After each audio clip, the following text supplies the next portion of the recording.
We walked for more than a mile to get to Kadamia. We were frisked and searched every few yards and provided with armed bodyguards. The fury that followed yesterday's bombings had evaporated, at least the rage directed at foreigners. We were warmly and courteously welcomed. The Shia inhabitants of Kadamia were, it seemed, determined to demonstrate dignity and self-control. American surveillance helicopters buzzed the crowds incessantly, but there was no US presence in the streets today.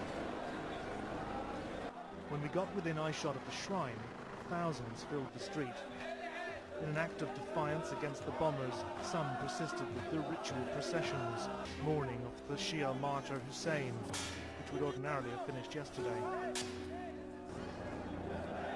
Further down the street, closer to where the suicide bombers struck, they were chanting, "Your will be done, O God," and waving flags of the army of Al-Mahdi, the militia of vehemently anti-American cleric Muqtada al-Sadr. We were handed a tract by his people that says those behind the attacks already know they failed to incite sectarian strife. Sunni and Shia Muslims will remain brothers. From the loudspeakers on the minaret, another appeal for calm from a mainstream Shia leader. No one was allowed inside the mosque itself today.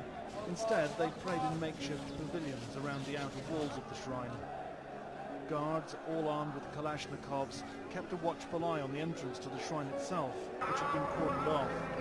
Some bore injuries sustained in yesterday's attacks.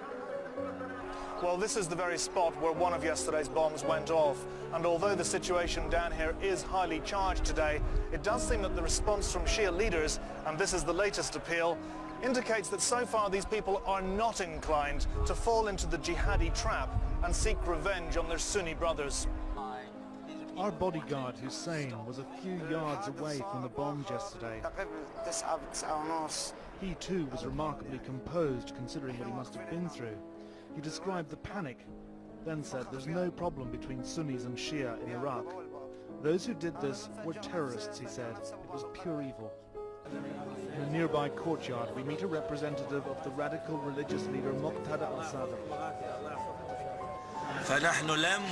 We have not had and will not have sectarian conflict here, whether it's provoked by Muslim agitators or the Americans. We are not Lebanon or Afghanistan. We are Iraq, a Muslim country where people obey the orders of their religious leaders. Round the corner, the funeral of a man blown up yesterday. The photo in his coffin showed he was someone's father, someone's husband.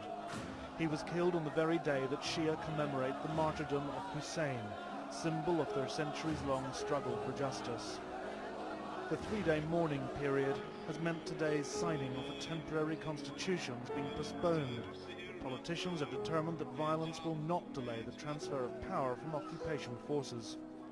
They're targeting innocent civilians celebrating their festival. I have no shadow of doubt in my mind that it will fail, and it will fail disastrously. Strangely enough, when you ask the Shia about their faith, they'll sometimes quote Mahatma Gandhi at you. The Mahatma said he'd learned the art of patience until victory from Imam Hussein, the Shia martyr. Yesterday, the patience of the Shia was sorely tested. So far, it hasn't snapped. Jonathan Miller, Channel 4 News, Baghdad.